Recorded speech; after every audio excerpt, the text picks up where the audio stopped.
Bither Wallet app. The pros, the cons. The Bither Wallet app has been around for years, quietly serving serious Bitcoin users who value privacy and full control.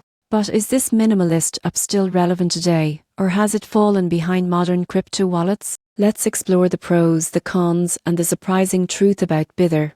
Let's start with what makes Bither unique. Unlike many flashy wallets filled with features and tokens, Bither focuses purely on Bitcoin. It's a Bitcoin-only wallet, designed to do one thing extremely well: store and manage your BS safely. That focus is actually one of its biggest strengths. One major advantage is security through simplicity.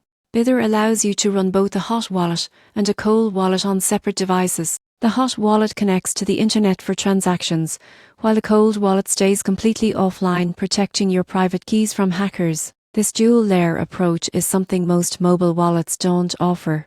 Another big plus is that Bither is open source. That means anyone can review the code to verify it's secure, with no hidden backdoors. Transparency builds trust, especially in a world full of closed-source apps. It also offers watch-only mode, where you can track your Bitcoin balances without exposing your private keys, a feature advanced users love. But there are some cons to keep in mind. First, Bither is Bitcoin-only, so if you want to manage Ethereum, Solana, or stablecoins, you need another wallet. Its interface is outdated and might feel clunky compared to modern wallets like Exodus or Trust Wallet. There's also no built-in exchange or fiat on ramp, meaning you can't buy Bitcoin directly through the app. And while it's powerful for tech-savvy users, beginners might find the setup confusing, especially the hot-cold configuration. In conclusion, Bither Wallet is ideal for Bitcoin purists who want rock-solid security and full control. No frills, no distractions. The surprising truth? It's not the prettiest wallet out there, but if you value privacy and simplicity, it might be exactly what you need.